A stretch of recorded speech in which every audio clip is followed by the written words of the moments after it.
Shady Pines Guys, Dwayne and Steve.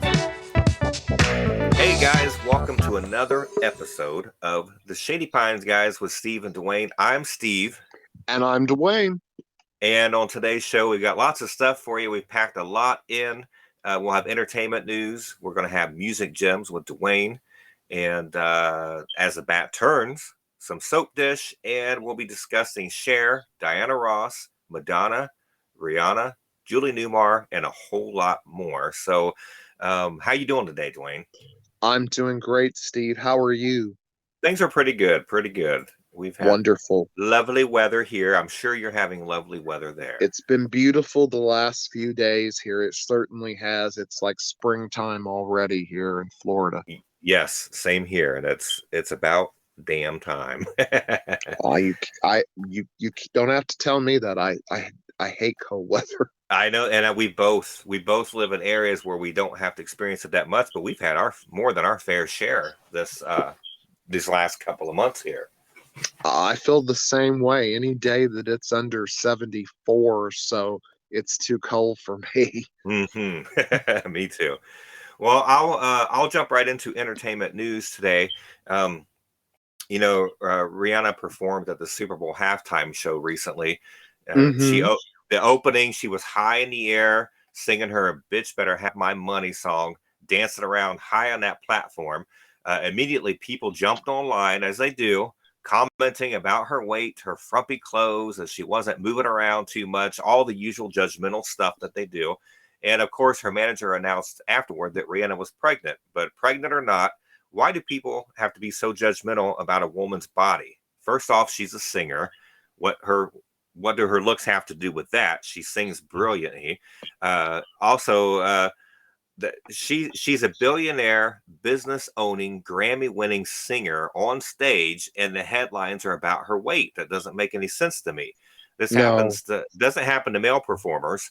Elton John recently, wrapped up his last U.S. tour here in the U.S., and his last performance of Goodbye Yellow Brick Road was aired on the internet and everything, and people weren't jumping online saying, "Oh, look at this old, overweight white guy sitting at his piano, not moving." Like he's not dancing around the stage.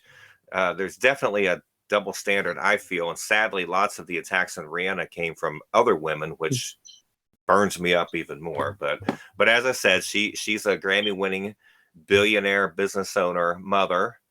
She don't care what y'all think, anyways. And speaking of people who don't care what y'all think, Madonna was also been in the news for almost the same type of thing. Her recent appearance at the Grammys has garnered nasty internet talk about her looks. Yes, Madonna doesn't look like the Madonna of the 80s or the 90s or even the 2000s, but neither do I or most of us. She's always been attacked throughout her career. Back in the 80s, people said she was too risque, slutty, she was too sexual, and they've been attacking her ever since. I will say that she has a unique look, one that I wouldn't pick for myself, but that's her business and that's her decision. She's not hurting anybody by looking the way she does. In fact, she's empowering people, particularly women, to be who they want to be, not what others think you should be. Now, Madonna had a great statement about the whole thing. She said, "The world is threatened by my power and my stamina, my intelligence and my will to survive, but they will never break me. This is all the test." And again, male performers don't get the same treatment. There's a video going around of the wonderful Smokey Robinson, who's 82 years old, and he's dancing and singing. You wouldn't know that he's 82 years old. It looks like 40 years ago. And the headline that's out there is saying, "Look at this, he's 82 and he's still got it." That's how the headline should be, and that's how it should be with Madonna. What do you think about that, Dwayne?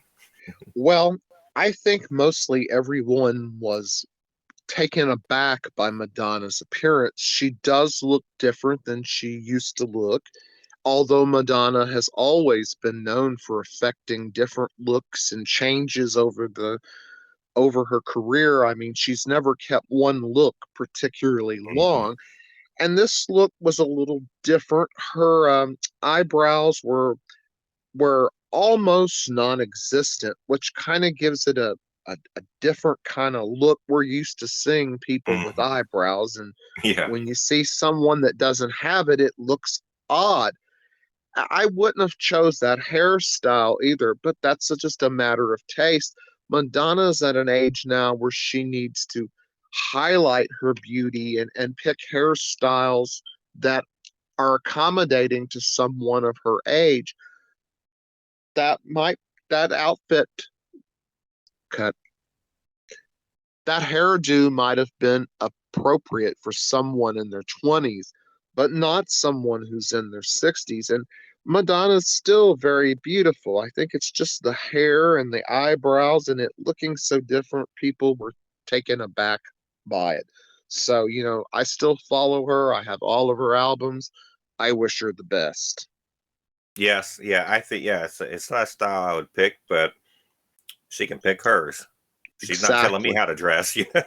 Although Exactly. you know what though, I probably would do a lot better if I did it if she were telling me how to dress.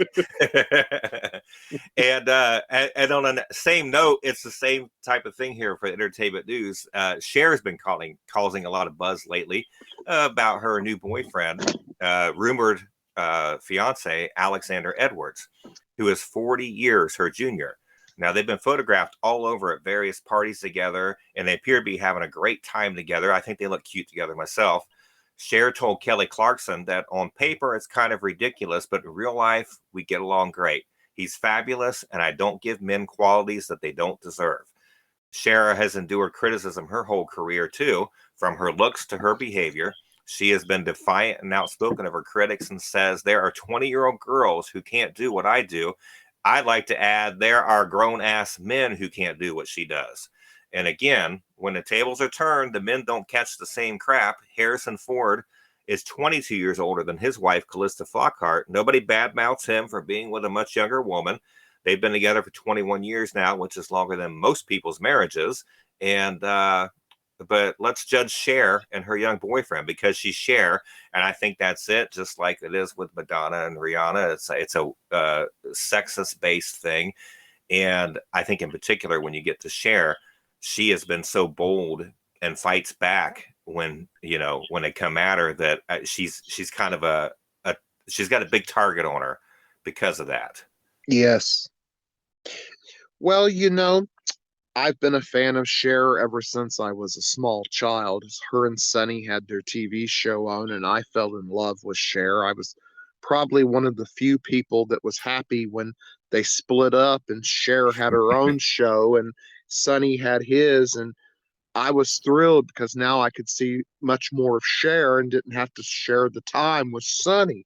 So I've been a fan a long time, and she's been through a lot of breakups with men in her life and lost out at love. And she lost her mom, Georgia Holt, here just a short Mm. time ago. And I understand that Cher's mom had been ill for quite some time, and I've been dealing with something like that myself, and I can understand how hard it is when you have someone ill that you love and you have to take care of. I think it's time Cher got some happiness myself. So if Mhm. she has found happiness with this young man, I'm more than thrilled for her, and I don't care what other people think about it, and I know Cher doesn't either. I'm just thrilled for her that she's happy and found somebody to love. We should all be that lucky. Yes, we should. Yes, we should. A- And he's lucky to find her too. Absolutely. And also today in entertainment news, I would like to mention it's been the anniversary of the passing of Whitney Houston. She's been gone 11 years. It was February 11th. And I would also like to share with everyone that they are putting out a new gospel CD of Whitney. Some of the new tracks were taken from television appearances, and they're also going to put a DVD with these TV appearances on it as well at the same time. So, although she may be gone, her music lives on, and I know I, for one, will gladly go out and buy the CD and the DVD both. Dwayne, I want to tell you, I picked my celebrity counter encounter today. I was basing it on who we were speaking about. Unfortunately, I never got to meet Madonna or Cher, though I've seen them in concert. But I did get to meet a young Rihanna, and this was years ago. When recording artists are brand new, their record company will do lots of things to promote them. And one of those things is they'll send them around the country to various radio stations to do lots of interviews, promote their new song and their album, meet people, and hoping to garner interest, kind of like a grassroots thing, you know. And Yes. in 2005, one of the stations that I was working for had a visit from the unknown singer named Rihanna. And the record rep brought her in one morning to be interviewed on the morning show. And they also played their new song at the time. I hope I say this right, Pon de Replay. And she was a pretty young lady. I can remember that. She was wearing cut-off jean shorts, a blouse, and a vest. Her hair was pulled back, and she had hardly had any makeup on at all, but just really, really a pretty girl. She was welcoming, but seemed a little kind of shy and quiet, or maybe more reserved. She was about my height. I'm 6'2", but she also has some really high heels on. And she moved around in those effortlessly, but I'm thinking she was probably about 5'8" for real. Okay, so we had a contest for winners to come to the station to meet her and to eat lunch with her. She was very gracious when being introduced by her record rep. And I can remember when she was introduced to us, she would repeat your name. So she's like, "Hi, Steve. Nice to meet you." She did that with each one of us. And when people do that, it does make you feel like that person appreciates that moment, because a lot of times they're just kind of like, they nod at you and go on their way. So it was nice that she acknowledges your existence while you're standing there. Yes. So I don't know how she is today, but she seemed genuinely friendly and appreciative. So I would bet she's still that friendly person to her fans these days. After her morning show interview, we were escorted her downstairs to our break room area where we had pizza from a local restaurant that made New York style pizza. And she was going to hang out and meet these people that were down there eating their lunch. Most of the time at these events, the artists will either eat in private or they won't eat at all. Well, Rihanna was answering questions and mingling with people. She grabbed some pizza and was eating it up. She said, I love New York pizza. And she was very attentive to each of the fans that were there. She took tons of pictures. And after it was over, we were all walking her out to the vehicle that she was traveling in. And she said, "Guys, we didn't get a picture together." So the record rep said, "Well, we don't have time for lots of pics. We need to get going." So me and my coworkers all gathered around her, and the record rep snapped a pic of us. So we got one picture, all of us together. She then said goodbye to each one of us. And much to our surprise, she remembered our names. She said, "Goodbye, Steve. Thank you for everything." It wasn't long after her music was a hit and she was popular and famous. And I just think about whenever I hear about her now, whether it's her performing at the Super Bowl or news about her becoming a mom, it's kind of hard to believe that that young woman I met all those years ago is now worth over $1 billion and is the U.S.'s youngest self-made billionaire. So Wow. I do believe she probably still, I would think, similar to what she was then, because I think to build something that big, you must, the fact that she remembered all of our names as she met us, I think that's probably something that She's really helped her. intelligent. Yes, she was able to. She probably took that, because I mean, but she has come a long way, baby. That's all I can say. I love her music myself. I loved the one song "Diamonds in the Sky." That was Mm. when that was popular, I was playing that like every day, 4 and 5 times a day. Mhm. It's still a favorite of mine. Yeah, she's great, and again, good luck to her with the new child that's coming. Absolutely. Absolutely. Best of wishes for the mother and the baby's health and safety. So good luck, Brianna. And that'll wrap up my entertainment news. And I'm gonna kick it over to Dwayne. He's got something special for you. Now it's time for Music Gems. Well, today in Music Gems, my topic is Diana Ross. And I want to do a little commentary to address something that has happened recently. Miss Diana Ross was nominated for a Grammy for Best Traditional Pop Album for her last latest album, Thank You. I loved the album, Thank You. I thought it was very contemporary and current. She didn't sound dated. She sounded really good in her new settings. And I enjoyed the album. But once again, the Grammy Association has chose to ignore Miss Ross and her contribution to the music world. And it seems a little to me that I find the Grammys to be a bit political. It's funny to me that a woman who has sang lead on 18 number one singles and countless top 10s and top 20s has never received a Grammy. Well, my opinion on that is why paint the peacock? Miss Ross really doesn't need the Grammy. It might have been satisfying for her to personally receive it, but she has millions of fans that are willing to go see her in concert everywhere she appears. She has fans just like me who went out on the day of the release of Thank You and bought it because they knew they would love it because it's Diana. So while it may be she may be ignored by the Grammys, she really didn't need it because the star that she is and the magnitude of love that her fans have for her says it all. She's a survivor and she is a wonderful singer, entertainer, and I've enjoyed everything I've ever seen her in or heard her record. So today in my music gems, I would like to start out with her best albums. I'm going to start with the Supremes era first, and I'm going to just pick out some of my favorite albums. Hopefully, you will agree with me.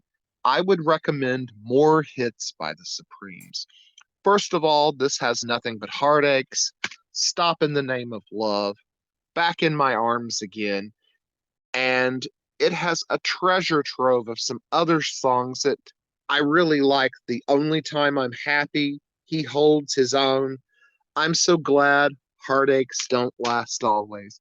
I highly recommend this album. I also recommend the I Hear a Symphony album. Diana takes some ballads and some standards, and she does a wonderful interpretation of them. She does the Beatles Yesterday. She does Unchained Melody. She also does the Toys Lovers Concerto, and Diana surpasses the Toys on this track. Her version is simply much better. And another album that I would recommend is it's called Supremes A Go Go, but it should have probably been Supremes Sing Some Four Tops Classics. Um, Besides the hits, Love is Like an Itching in My Heart and You Can't Hurry Love, Diana covers Shake Me, Wake Me When It's Over, Baby I Need Your Lovin', I Can't Help Myself. She also does The Temptations Get Ready, and Nancy Sinatra's Boots Are Made for Walking. And I'm sorry, Nancy's doesn't hold a candle to Diana's version. Her version is much better. And then there's the Reflections album. This has always been a favorite album of mine because Reflections, In and Out of Love, and Forever Came Today are on there. But there's also a host of other great songs on this album. Now we're going to take a look at her solo years. And the first album I'm going to recommend is her first solo album. It's simply entitled Diana Ross, although some reissues will call it Ain't No Mountain High Enough, because the hit single Ain't No Mountain High Enough and its 6 minute plus in original entirety is on this CD, along with Reach Out and Touch Someone's Hand. This album was produced by Ashford and Simpson, and it is one of Diana's most classic albums. It still holds a place in my collection. The next album I'd recommend is Surrender. This album was also produced by Ashford and Simpson. And besides the hit Surrender, there's Didn't You Know You'd Have to Cry Sometime? There's also Remember Me. It's a great album, and I highly recommend it as well. Next, I'm going to take a look at the Boss album. This was also produced by Ashford and Simpson. The hits, No One Gets the Prize, and The Boss are on here, but the album is just a marvelous masterpiece. Who wouldn't love I Ain't Been Licked and All for One and It's My House? Great album. I also would recommend the Swept Away album. Lionel Richie is one of the producers on this album of the song Missing You that was dedicated to Marvin Gaye. There is also Swept Away, which was produced by Daryl Hall, and he also very clearly in the ending of it is singing backgrounds on the track. And I'd also like to point out that Forever Young is on this album. It's a Bob Dylan song, and Diana takes it and just lifts it into something that once you've heard it, you won't forget it. And I'd like to recommend her Take Me Higher album. That is a really another great album from start to finish. It's probably a little more urban than some of Diana's 70s listeners are used to, but the single Take Me Higher and her cover of Gloria Gaynor's I Will Survive is an absolute masterpiece. So I hope you will check out some of these Diana Ross albums and enjoy them as much as I do. And now back to you, Steve. Thanks, Dwayne. Thanks. People need to listen to you. You're an expert on Diana and on music, and a lot of great songs there that people will enjoy. And I tell you what, when you talked about Take Me Higher and I Will Survive, you took me back to our club days. I know. We had good times there. Yes. I want to just mention to the people that they can find us on Facebook. It's the Shady Pines guys, Steve and Dwayne. That's the group on Facebook. You can catch our podcast on YouTube by looking for Shady Pines guys. Also, our podcast can be found on Apple Podcasts, Google Podcasts, Spotify, and Elite2. So check us out in all those places. Subscribe if you link on any of those too, because every little click counts and makes us feel good. It's time for As the Bat Turns with Dwayne. Today, and As the Bat Turns, I look at the episodes The Perfect Crime and Better Luck Next Time. These were the first episodes with Julie Newmar as the Catwoman. They aired as episodes 19 and 20 of the series. They aired on March 16th and 17th, 1966. And to me, this episode was a standout episode. Julie's performance of the Catwoman is wonderful, and she's very beauteous. And you can kind of see that her and Batman kind of like each other. There's some kind of sexual overtones in this. You can tell they're, except for the fact she's bad and he's good, that's probably what keeps them apart. The story deals with Catwoman stealing 2 gold cats that she pieces together to make a map to find out where the treasure of Captain Manx is hid. She, in this episode, captures Batman and Robin and tortures them some with walls that are closing in with steel spikes that are actually turn out to be plastic. And then she sucks Robin away from Batman and gives Batman a choice that if he opens door number 1, he gets her, or door number 2, he gets the tiger. Which one will he pick? So naturally, Batman chose the wrong door with the tiger and ended up having to climb up on the wall with some gadgets from his utility belt. And then he uses his audio knowledge to put out a signal over his bat signal to stun the tiger so that he can escape it. Batman finds himself roaming the catacombs of Catwoman's basement of her hideout. Eventually, he finds his way out, but meanwhile, Catwoman has Robin weighed so that she can put enough sand so that when the sand runs out, Robin falls into a pit below filled with tigers. Well, naturally, Batman comes to Robin's rescue and saves him before the tigers eat him.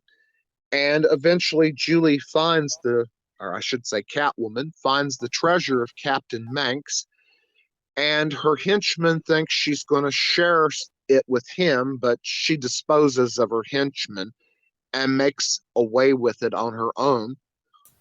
She tries to jump a ravine to get away from Batman and Robin, and she misses the jump.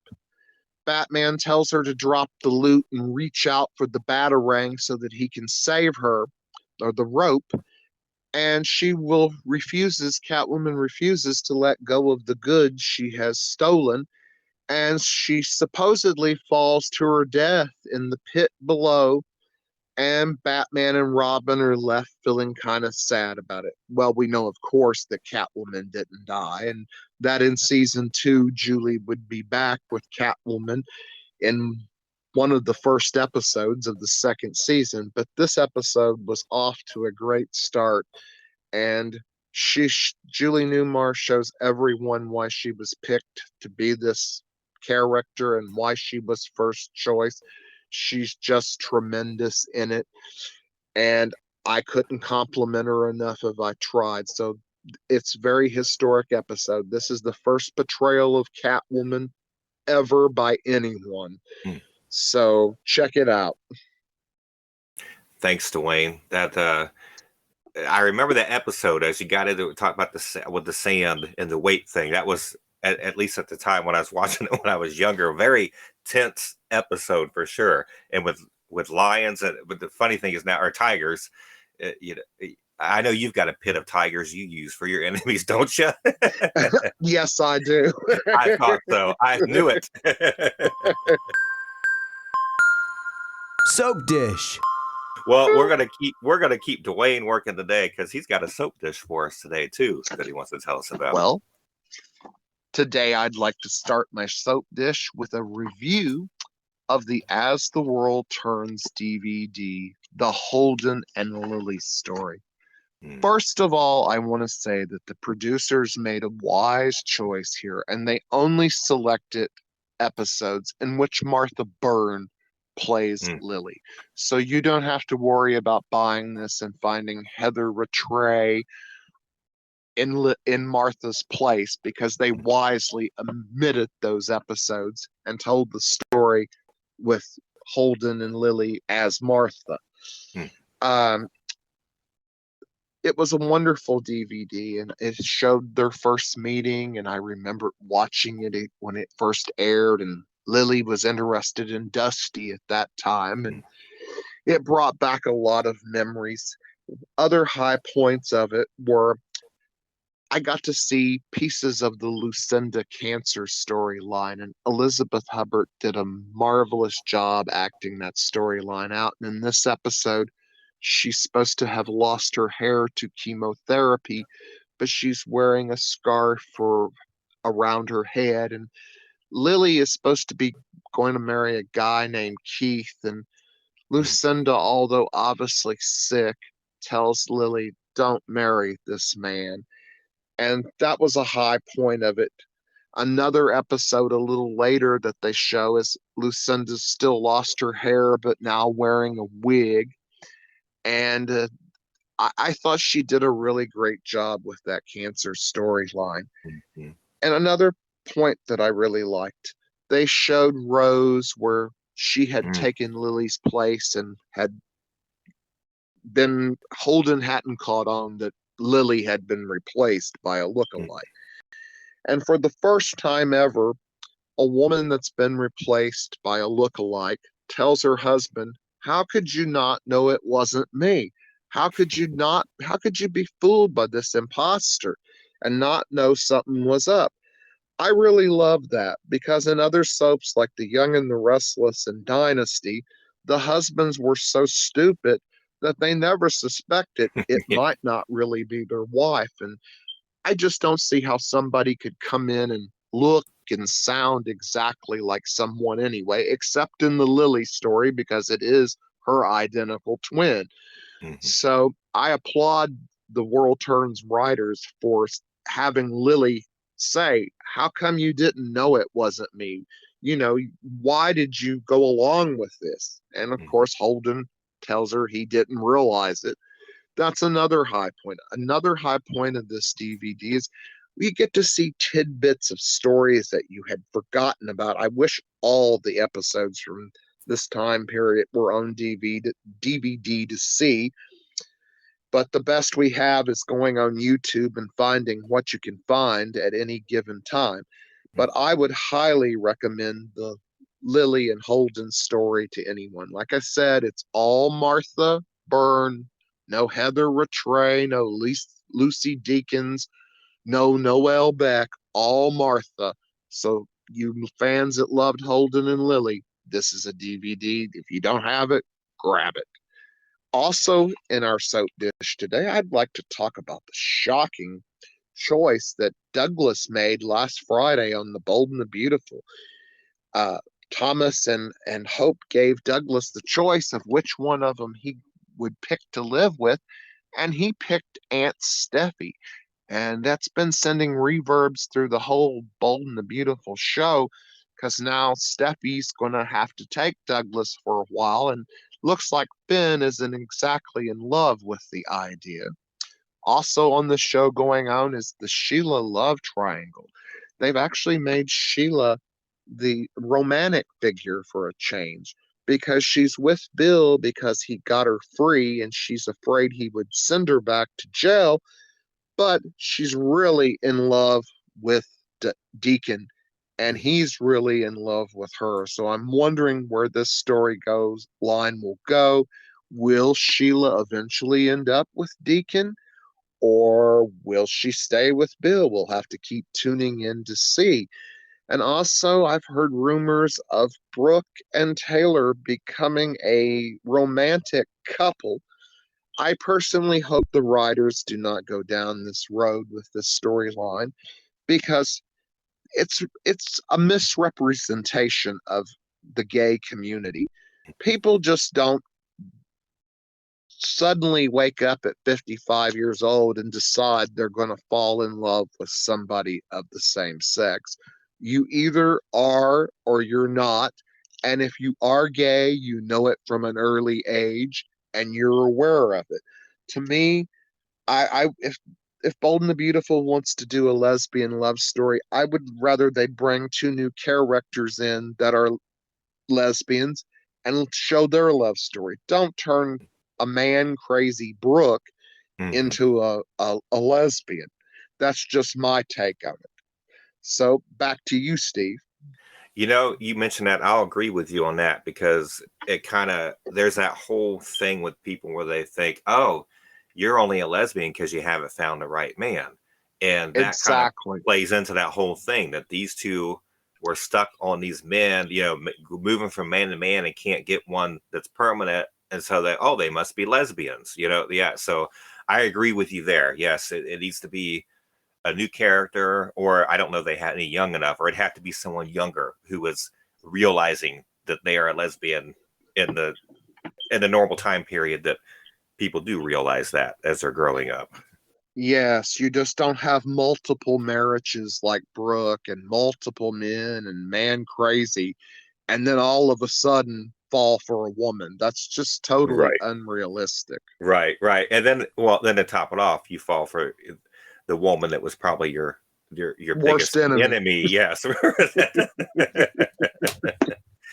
Well, Dwayne, I wanted to mention something. The last episode we were talking about how Mike Sells potato chips were announced they were closing up there in Ohio. Well, it was announced recently that Conn's Chips out of Zanesville, Ohio, bought all the rights and things for that, and they're already producing Mike Sells chips as we speak. So I think the stores sold out there quickly when they got word it was going out, but they're already replenishing that stock in the stores. So people in those areas can still eat it. And I would recommend anybody, if you want to find them online, to try it out. Especially, I love the green onion, and Dwayne likes the no salt chips, but look for Mike Sells and check them out and try them, because you may really like them, and maybe they'll start selling them nationally so Dwayne and I can get them where we live now. Well, thank you all for tuning in and joining us. This is Dwayne Gregory inviting you to join us again For the Shady Pines guys, Steve and Dwayne. Menswear by Barney's. Jewelry by Monet. Stay tuned for Capital next on most of these stations. The Shady Pines Guys with Dwayne and Steve, copyright 2022, all rights reserved. Any unauthorized redistribution or reproduction of part or all of the contents in any form is strictly prohibited and will result in immediate legal action. We hope you'll join us again for the Shady Pines Guys.